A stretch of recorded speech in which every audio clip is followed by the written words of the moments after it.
I had the pleasure of sitting down with Brad Martineau, who is a phenomenal entrepreneur and founder and father and husband and man.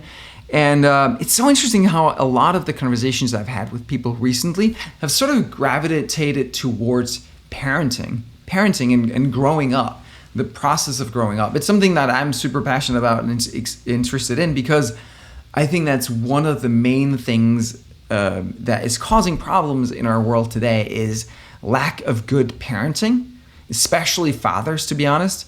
And it has ripple effects throughout society. So very interesting. He talks about how he was like pursuing all of the things that he thought was going to make him happy, and it didn't. And only after trying all that did he found out where true happiness lies. And he's going to reveal that in this conversation. So I'm not going to spoil that for you. Phenomenal conversation. So really excited to have you be part of this and listen to this with me.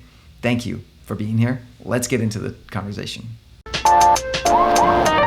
We each have our own gift to give, and yours is unique. What reality you want to create. It's your choice, always. No one can take that from you. I'm here with Brad Martineau, and we connected a couple of weeks back through Chris Winfield. And I really appreciated you, man. We spoke. Thanks. And some of the stories you were telling about your family and how you're thinking about that, where you're working on these days, was just fascinating. So I was like, I gotta get you on the show, and really excited to have you here today and hear your story. And, thanks, man. Excited to be here. Yeah. Tell people like your background, where you're coming from and where you're at now. Yeah. So quick sort of origin story. So born and raised in Arizona. Growing up, I was the sixth of 10 kids. And the joke I always tell people, because there are not a lot of people that have context of what that means, the 10 kids, let alone being the sixth of 10 kids. So the joke I always say is this: when you have your first child and their pacifier falls on the ground, you throw it away and you go buy a brand new one. When you have your second child, the pacifier falls on the ground and you like clean it and sterilize it and boil it, and then you can give it back to the child. When the third kid comes around, it falls on the ground, you like wash it off and maybe you brush it off on your shirt and give it back. Fourth child comes around, right? Pacifier falls on the ground, like pick it up yourself, right? I don't know, what do you want me to do everything for you? And then I was the sixth, right? So you kind of get an idea of where I sat in the line there. And not to say that my parents were absentee parents at all, because they weren't. They were very much involved. But I was sort of in the middle. I didn't have to deal with them learning how to be a parent. And I've got kids myself, so there is a phase where you learn how to be a parent. Mm-hmm. And I also wasn't there at the end where I was like, oh, it's our last kid, so we can kind of relax and, hook them up more than we hooked up any of the other kids. So growing up, I was the sixth of 10 kids. My parents are amazing. A couple of the greatest human beings on the face of the planet. And now been married for 19 years. I've got 5 kids. They're 10 to 18. And we basically have a party at my house all the time, is the way that we like to run things. So nice. It's fun. You're going to limit it at 5? Oh yeah, we're done at 5. Right. Yeah, I think the way you decide how many kids you're going to have is you get to a point where you're like, this is the optimum level of chaos. Like it's enough chaos that it keeps us on our toes, but at the same time, if we went any further, it might break us. So 5 is pretty good. And so that's sort of my joking answer. The more real answer is, I wanted to be able to, like, we were intentional about how quickly we had our kids too. My wife said, I want to be done having kids by the time I'm 30. And we did that by about 4 months. And I wanted to have the kids that were close enough that they could all relate and hang out with each other. And then also, I didn't want to sacrifice my oldest's 13, 14, 15, 16, 17, 18, that time period, because we were still dealing with babies. So we wanted to be done, keep it tight. It's like, look, once you have a kid, you signed up for 18 years, unless you're a slacker and a crappy human being, but you've signed up for at least 18 years. So no point in adding time in between that 18 years. We might as well crank those suckers out. So anyway, we're good at 5. You seem to be very intentional about things. I tend to, yeah. I don't think most people have kids that way, right? They don't think that much about it, like clearly about it. Yeah, and I don't know that you can actually control it that much, but ours was very intentional. At least the attempt was like, well, we're going to try and crank this out, and that was my logic. Is like, all right, if I got 18 to 20 years with the first one, and then I wait 5 years until the second one, I'm just stacking another 5 years on the end. If we're going to start soon, let's get this thing done. I want to be like, for me, I'll be 48. And all my kids will be out of my house. Wow. How old are you now? 40. 40. So in 8 years, the youngest, youngest is 10, you said, right? Yeah, youngest is 10.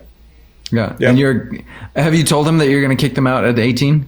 Oh yeah, we established that. Like, I think he got a little bit sad because he was the youngest. He was like 3, and we're already establishing like, yeah, there'll be a time when you leave my house, and it'll be at 18. My philosophy is, if I haven't taught you how to live on your own by the time you're 18, then I failed, and you need to go figure it out on your own. So I'm not gonna make it worse by having you hang around in my house and then undermine your own personal growth. So we'll see. We may create some concessions, call it our own little internal stimulus package or something. But generally speaking, and my kids don't know any of this, so they're not allowed to watch this interview at all. But I've been like really hard set on like, no, at 18, like you got a life to go live it. It's not going to be here at this house. So we'll see. Yeah, I had Dan Martell on. Do you know Dan Martell? Yeah. So he was saying how like his kids like are 6 right now, and he was like, "What time? When? At what age are you going to move out of the house?" 17. Like they know the answer. Yeah. If you ask any of my kids what time they're officially no longer welcome in the Martineau household, it's 18. All right. It goes right in line with my parents also know that at 9 o'clock I don't have to be nice anymore, and I'm still pretty nice, but like at 9 o'clock I get to be a little bit more stern and blunt. Like, no, you should be in your room and away from me. Nice. So, I like it a lot. I think that's it's clarity, right? Like clarity is really, really helpful as a parent. Yeah. So outside of that, I play basketball a bunch. I love playing basketball. I'm not a huge fan of watching, but I love playing basketball. And then from a business standpoint, I got 2 businesses that I own. One of them it's called SixthDivison, and we help people take all of the ideas that they have about how to get clients and how to keep clients. And all the technology that they've signed up for and all of the resources that they're supposed to use. And typically what happens is that gets really overwhelming and people are like, I don't really know what's going on. It starts as like annoying because the ideas don't get implemented the way they want. Then it turns into a little bit of frustration. Then it turns into I'm pissed. And then at some point it's like, forget it. I give up. I quit. I'm going to go get a job. And then we usually talk ourselves off the ledge. But we take those people and say, hey, you bring your ideas and I'll show you how to organize it and implement it at lightning speed and keep it clean so you can actually make progress in your business. So That's what we do at SixthDivison, all designed around the client journey and the client experience. And then we're here at Sinclair, we've signed up with you guys and we're having, I think later this month, we have our session with you guys. I'm really excited to see. Pumped to work with you. Yeah, what we're going to do there. And then I got a software company that helps people do cool things in their client journey. So it's called Plus This. And basically, if you're using like an Infusionsoft or a Keep or an ActiveCampaign or a HubSpot, it's got tools that let you do more than what those tools will let you do out of the box. So that's what I do to make money and try and fund all my kids' exploits. So neat, man. Oh my God. So tell me, what is the thing that drives you these days? Like when you get up in the morning, what lights your fire? What's makes you passionate? So that's an interesting question. Kind of depends on how. So there's like a core underlying philosophy that is the driver of everything, and then there's what are the things that I'm driving towards right now, right? Which are two separate things. Where do you want me to go first? Start with the first one. Okay. So in my closet, I have a command center in my closet. I took one hanging rod out, and this is like what my life is all focused around. It's where I put both of them actually, but at the very, very top, it says, I have a quote that is sort of the anchor of my life. It says, at some point after I die, I'm going to meet the person that I could have become, and I plan to be looking in a mirror. So that's like my core underlying philosophy is we are on this earth for growth and for expansion and to become absolutely the best version of ourselves, which in some respects you could simplify it down to just being able to operate and eliminate fear. So that's like that's the core driving motivation for me. I love it. Becoming the person that you're here to become. Becoming the person that I'm here to become. And so it's, well, what's in the way? Is my ego in the way? Do I fear in the way? What is it? Whatever it is, I got to get rid of anything that's in the way of me becoming the person that I could become. And then the other half of that coin is so that I can serve other people. I don't believe that you can actually get to true fulfillment or contentment in any way other than losing yourself in the service of other people, which could be in business, it could be in your marriage, in your relation, like in your relationship in your marriage, it could be with your kids, it could be with your neighbors, it could be with your friends, wherever it is. Right. But the only source that doesn't end in terms of its ability to give you peace and happiness and true fulfillment and contentment is when you are actively serving other people. So for me, those are the two pieces together. This is why I resonated with you, man. I knew this had to be in there. This is beautiful. Yeah. I love it. So it's those two things. It's my job is to become the best version of me so that I'll call it God, you call it whatever you want, but so that God can work through me to serve everybody else. That's it. That's like the thesis of life for me is, all right, well, let's go do that then. Boom. Done. All right. So this is interesting. Bye. This is like, we're done, right? Like this is kind of it, right? Mic drop check, moment. We'll wrap it up. Right. Like what else is there? No, what I'm really curious about is like, have you always known that? Did you have to go on a detour? Like what has that process, that journey been like? That's a great question. So I believe that life's really, really powerful and important lessons cannot be taught. They can only be learned. The reason why I say that in response to your question is, was I taught that my entire life growing up? Yes. Mm-hmm. Did I learn it when I was younger? Mm-hmm. No. Mm-hmm. So, I sort of think I come out of a religious household. I come out of a religious community. And to a certain extent, I think anytime you get into any religion or anything spiritual or whatever, there's a lot of conversation around how you can do things perfectly. And so here's what you ought to do. And I think that our screw ups are half of life's lessons, if not more. Right. So yeah. I definitely spent, not in any crazy, insane way, but I definitely spent my own time trying to pursue all of the other things that were going to make me happy, that were all centered around me. It was like, no, but and all now the things that you thought were going to make you happy, right? Oh yeah. Oh yeah, for sure. I feel like now a lot of that gets labeled as self-care. If you get me in a room and people start talking about how important self-care is, I'll last about 10 minutes from okay, hold on, we need to add a qualifier. There's only one reason why we have self-care, and it's so that we can serve other people. Mm-hmm. So what you're doing is not self-care. That's called self-indulgence. There's a little line that you cross over when it becomes just about you. It's only about you to the extent that you can serve other people. So, and there's a quote, reminds me of a quote that I heard one time, and I'm gonna butcher it, but the essence of the quote is, the history of man is filled with man's attempt to find happiness and satisfaction in anywhere other than where it actually is, which is basically this idea of serving other people. So I went down that. You have all the stupid crap that we do. So oh, that's what I want. And then at some point you've got to get above that and get to the point where no, I can actually really lead and serve people. And that's where the real satisfaction is. And I would say for me, that hit probably 2.5 years into Sixth Division.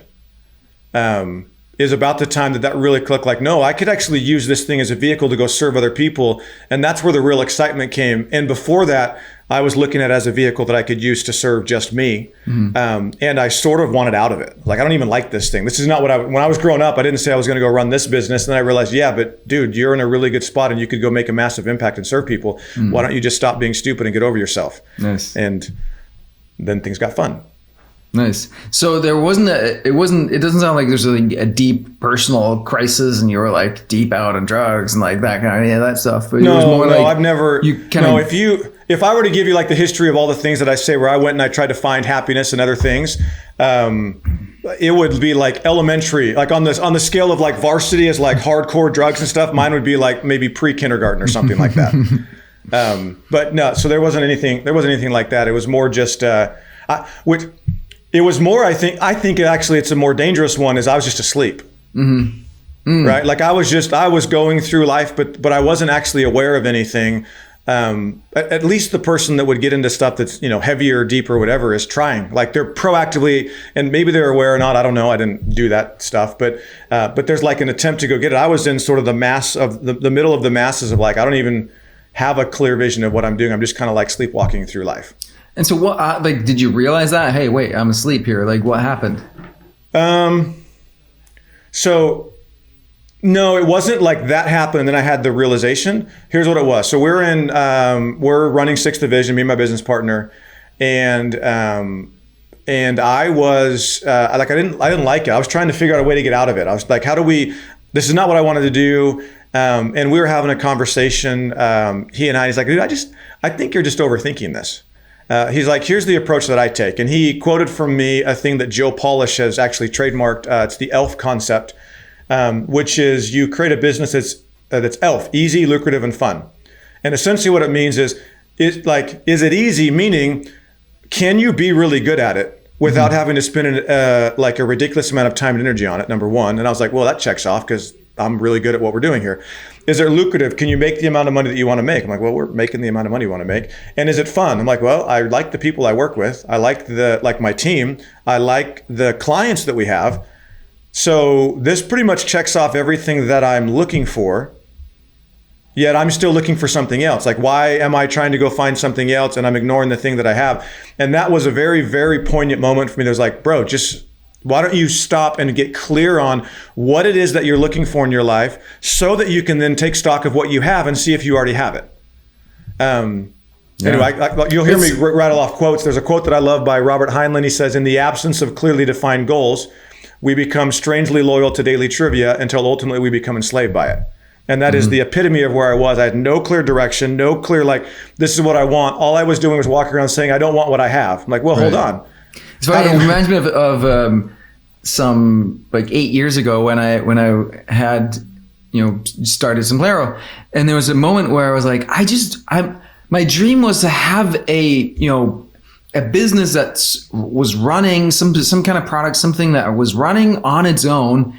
And I could spend my time optimizing and, tinkering with it, but I didn't have to like keep, pounding on it to make it move, right? Like if you were selling your time and you have to sell all that stuff. And then I woke up one day and realized I have that. It's called Sombrero. Like I already did that. It's right there in front of me.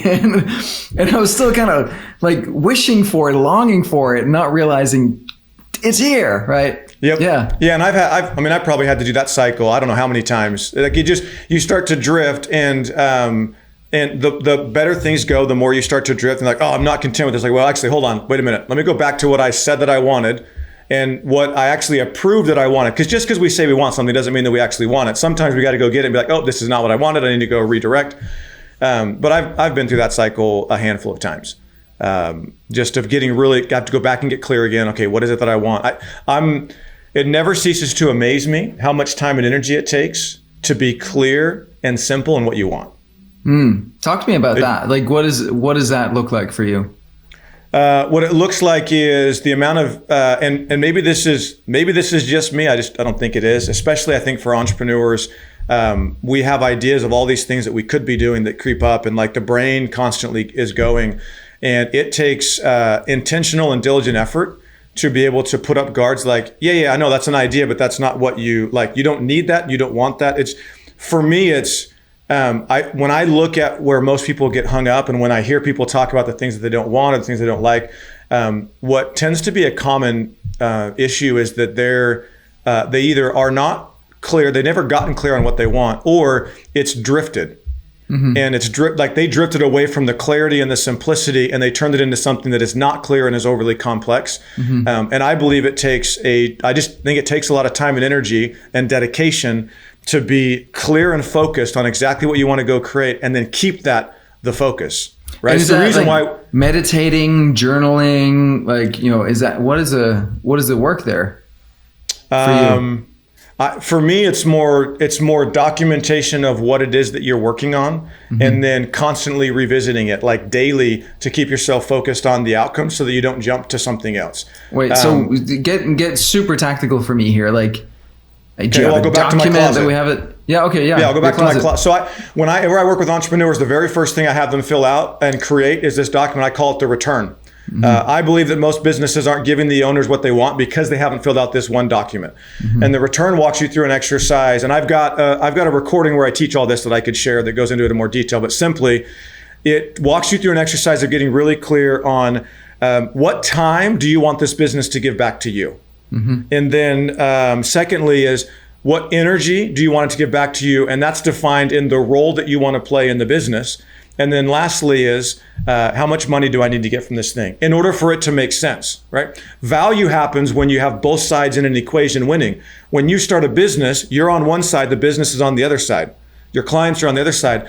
most people are really clear on how the business wins for their clients, but they are not clear on how the business wins for them, which means without that clarity, they're in this constant state of trying to pursue something that they'll never find because they don't actually know what it looks like. And they might already have it. Like in your case and in my case, like you already have it. You just have to get clear and define what it is. So there's a document. People talk about product market fit and like, what about company owner fit, you know? It's the other side of the coin that, yes, that's exactly what it is. So a lot of times when we work with clients, the very first thing we go to is like, hey, what are you trying to get out of this? Because you're asking me, should I? Anytime you say, should I do this? Or anytime you're trying to decide, you got to have a set of logic that gives you the answer or set some rules about what the appropriate answer is. And it always is going to be, I don't know, what do you want back from the business? Because if you tell me, like you said yours was, I wanted to build a business that gave me time to just sit here and optimize.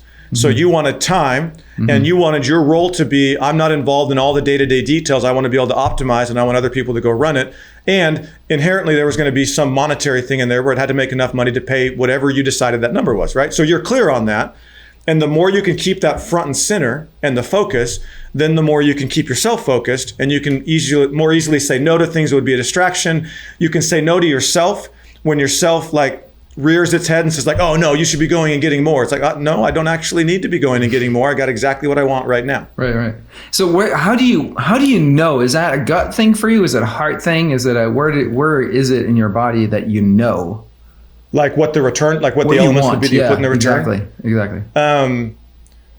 So it's, okay.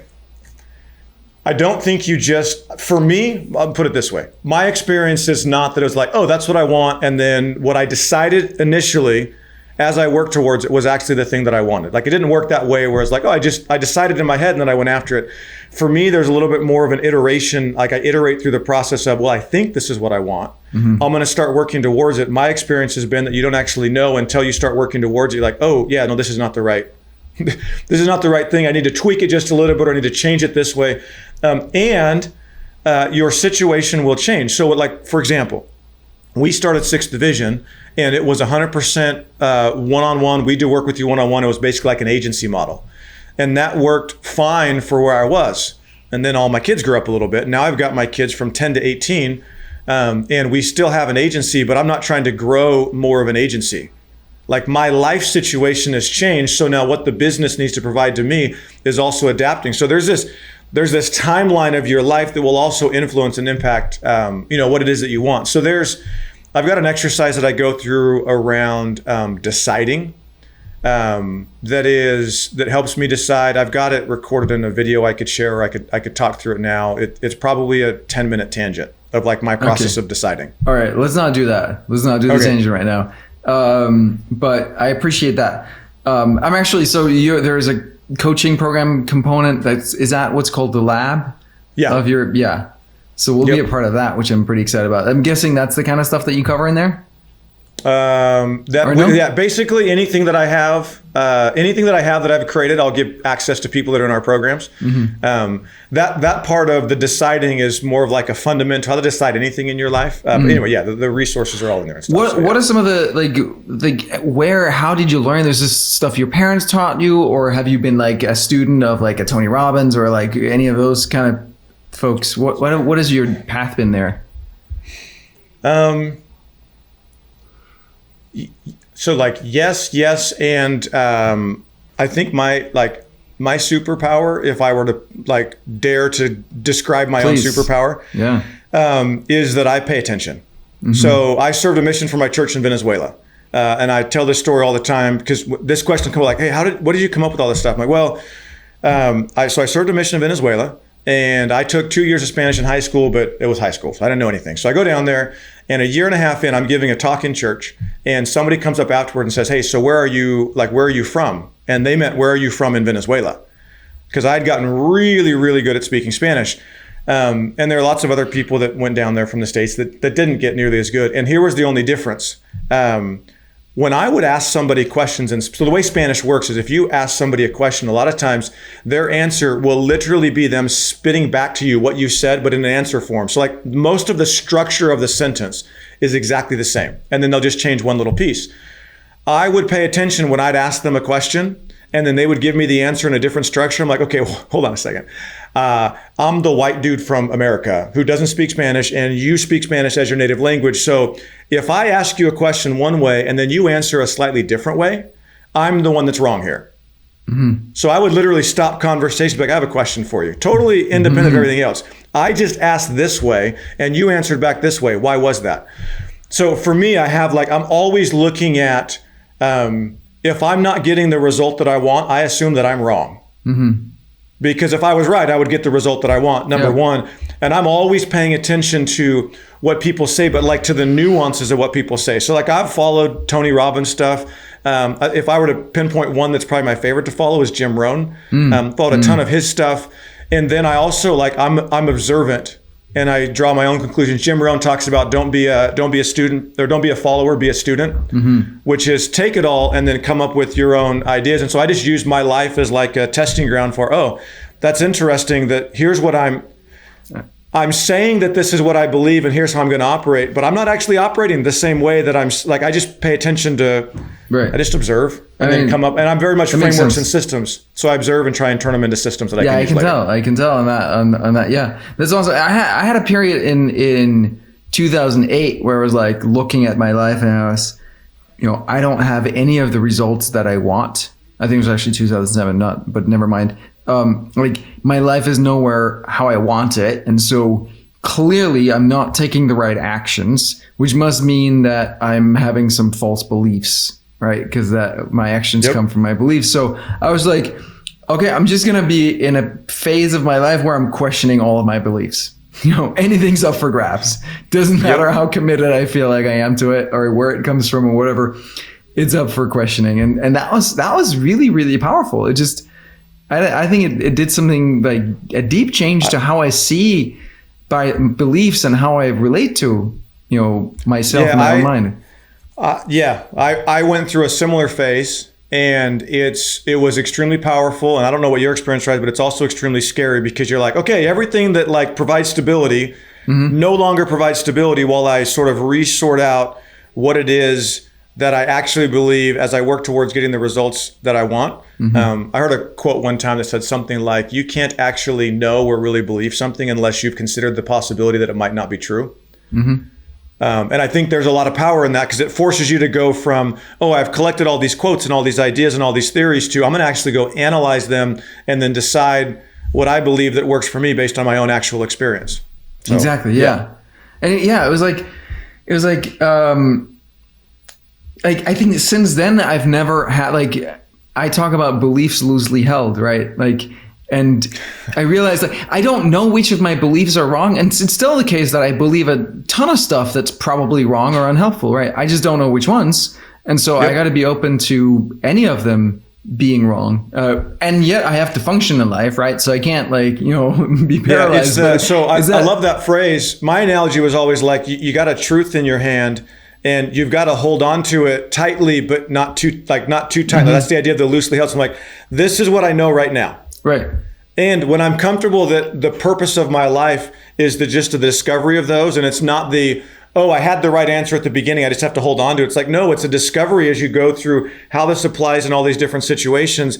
And you've got to get comfortable, almost like Tarzan, be I'm holding on to this, I got to function right now. But when I get to the end of this, it's the end of this. And now I got to go to another thing and then to another thing. So it takes, it takes courage, because that's a hard thing to do. But man, I would never go back to living any other way. Right. Yeah. It's because then you find the freedom is not in the beliefs, right? The freedom is in, or the certainty, if you will, is just in pure awareness and just being. You don't need to hold on to things to feel safe. And also I learned to celebrate being wrong, right? That, where when I realized, oh my God, I was wrong. Something that happened to me, I got really into internet marketing and online courses in 2008, and then I kind of got burned out on that world in 2010 and stayed out of it. And it wasn't until I think last year, I was paid traffic is for losers and it's just people who get blah blah blah. I had all kinds of grumpy old man kind of beliefs about the newfangled social media and what are all the kids doing with that, all that kind of stuff, right? I remember the moment that Ryan Dice said something that you're just Oh my God, you're right. Like, I forget what it was exactly, but like, like you can go to he has this thing he says where you can go to the traffic store and buy traffic and like whatever. I was like, just like, dude, like if there are customers out there and we can pay for it, like why the hell wouldn't we do that? Right. Like maybe not rely your entire business on it, but what's wrong? There's nothing wrong with that.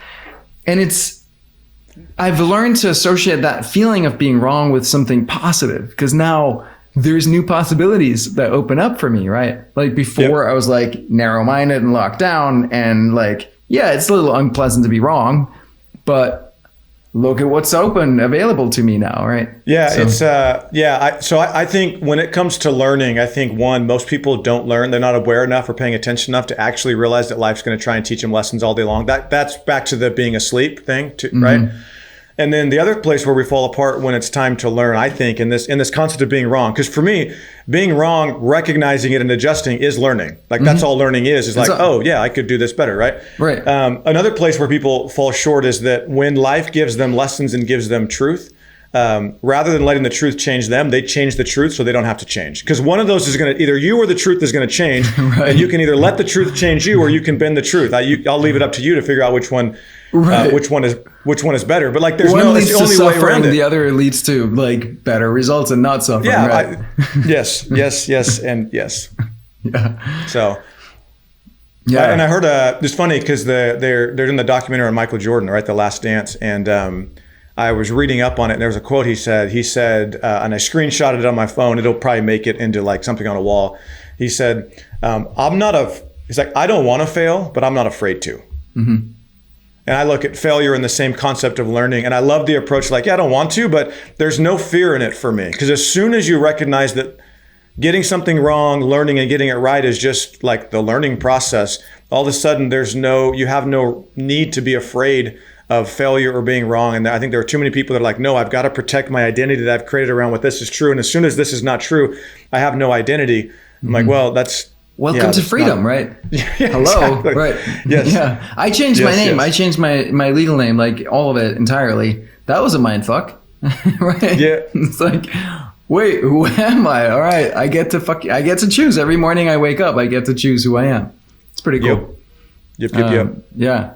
So what are you excited about, passionate about right now? What are you working on? What are you learning? Where are you growing? Yeah. So the reason why I'm looking up is because I'm imagining my closet. Because remember, this is where everything is for me. So I look at it every single day. I want to see that closet, dude. So it's not fancy. It's just some pieces of paper up, but I can get you a picture of it. I have a mental picture here, right? So for me, what I'm excited about is that right now, my entire family is in lockdown in my house. Uh-huh. And so I have two daughters, they're 18 and 15. And then I've got three sons that are 14, 13, and a couple of days, and then 10. And my two daughters dance competitively. So for anyone that's listening that understands competitive dance, it means they're never around because they're dancing every night of the week. And then at competitions like every other weekend, like it's a crazy schedule. And then my oldest daughter she's going to LA to dance once she graduates. And so for us to have an extended, we're going on 6 weeks now or whatever, and however long it ends up being, an extended amount of time where all of my kids, like life just said pause, and I've got 10 to 18-year-olds and they're all kicking the house and they get along really well. So this is a once in a lifetime opportunity to influence each of my kids individually, but then also for them to build the relationship. So when the whole thing hit, I have like a series of questions that I went through, and one of them was, what's my own personal priorities and who am I responsible to?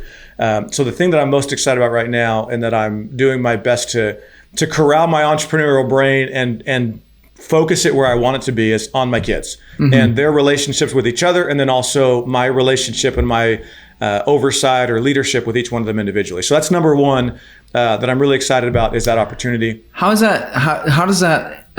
you grow in that process? What are you seeing? What I'm seeing is that it's really easy for me to talk about that and to create a structure that I can kind of show up. This is the battle that I fight. So we've created a family schedule for this so that we know where we're going to be. And I've got certain times to be home, and it's family stuff. And what's really easy for me to do is to let my entrepreneurial mind drift while we're hanging out together as a family.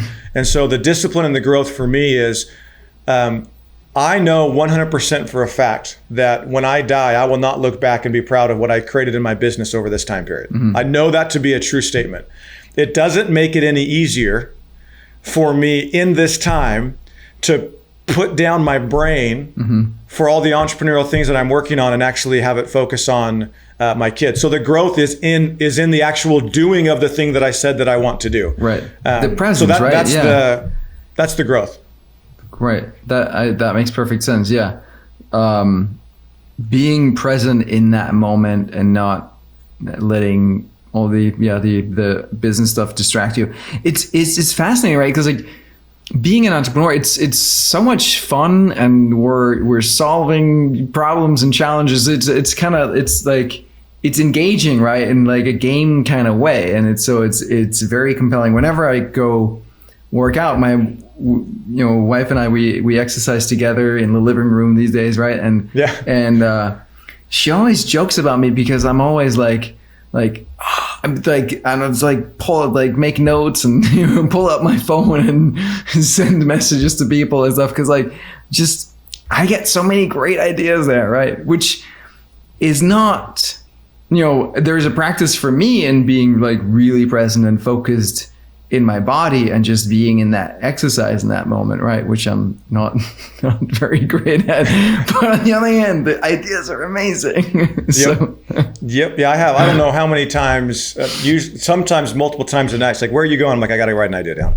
Like as we're going to bed, I'm like, I got to go write this down. I might be up a little bit because like they like to hit at that time, which those ones I'm more okay with. It's the like at lunchtime every day, I go home and from 11:30 to 1, we've got a scripture reading conversation, spiritual conversation. We've got we play a game, we'll watch a show, we'll just kick it for like an hour and 15 minutes or whatever.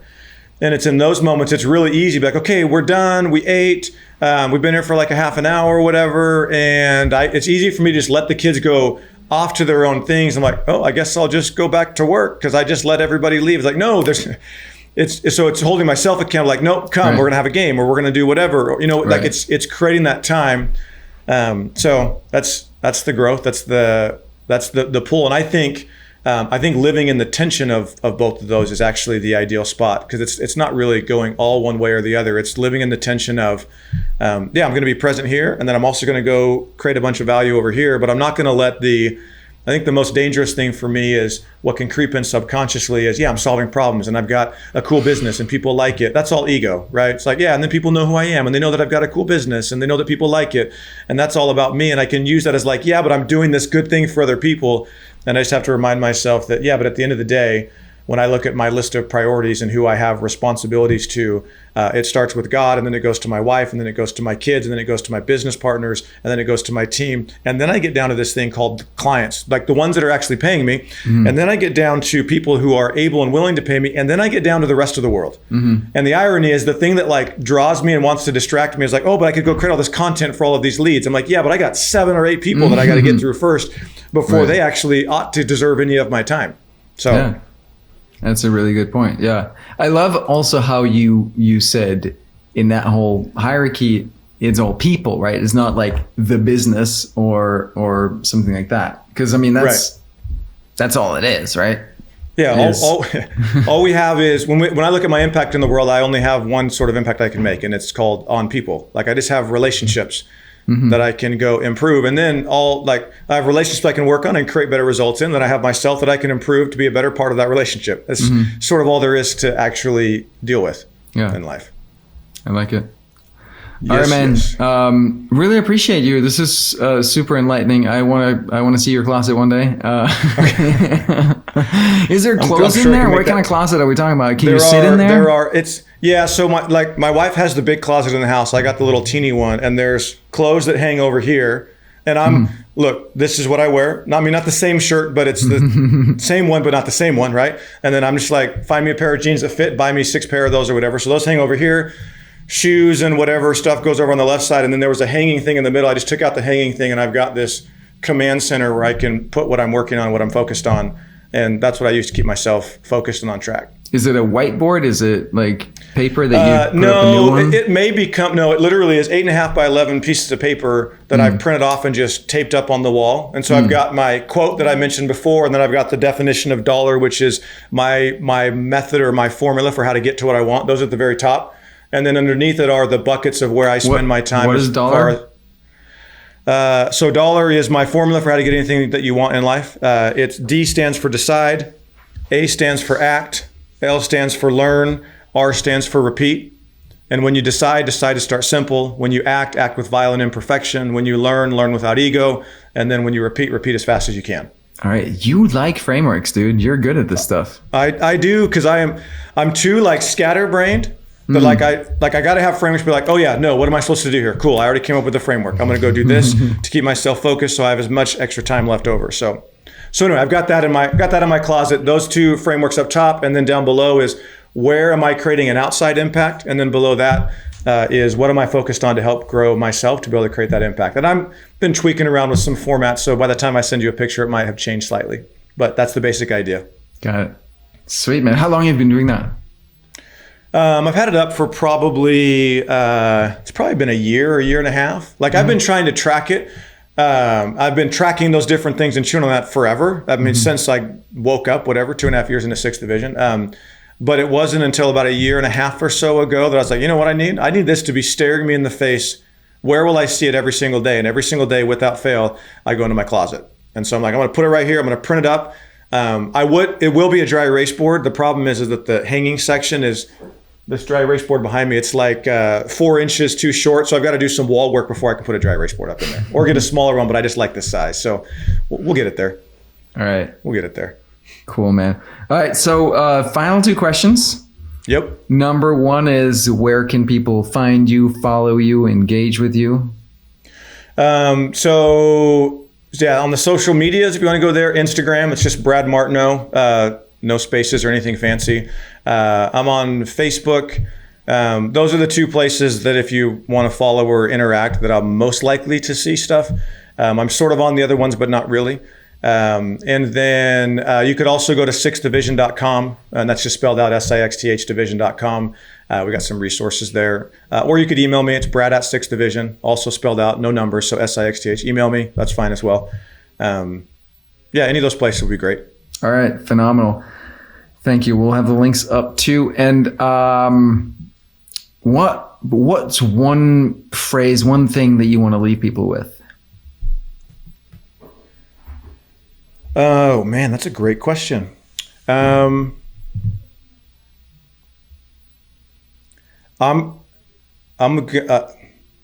feel like I would be. It's got to be this. So here's what it is. I believe, we already talked about it, but I'm just going to repeat it and we'll wrap up with this. Yeah. I believe that there's only one way for you to get what you actually want. I believe every human being is wired to be fulfilled and to be content. They're looking for peace. They're looking for happiness, not entertainment, happiness. They're looking for fulfillment and contentment. It only comes in the sacrifice of yourself for other people. And by the sacrifice, the irony is, I mean the sacrifice of creating yourself to be the best version of yourself so that you can go help and serve other people. And I believe that the methodology and the way to get there as fast as possible is decide, and then take action, and then learn, like we talked about. Don't try and bend the truth to protect yourself. Let it change you, and then just repeat that cycle, like daily. You do that, you will become a better version of yourself. You become a better version of yourself. It's always to serve other people. And as you do that, no matter what happens in your business or income or whatever, that's when you can, your head can hit the pillow at night. You can go to sleep and you can be like, I did it. Like, I'm accomplishing what I want to, regardless of whatever the other scoreboards might be out there. Beautiful, man. I really like it. Dude, your kids are so lucky to have you as a father. Your wife is lucky to have you as a husband. Your team is lucky to have you as a leader. Your clients. I mean, this is, yeah. Thank you, man. This is, thank you. I appreciate that. Thank you. Yeah, this has been awesome. I really appreciate you. I really appreciate you. Everything you shared here. Sweet. Yeah. Thanks for having me on. This was fun. Touched me. Yeah. All right. Thank you, Brad. Thank you, everyone listening. Thank you so much for listening to this podcast episode. After 20 years as a serial spiritual entrepreneur, it's my passion to share lessons, insights, and ideas that I picked up along the way. So please subscribe and share if you found any value from today's conversation.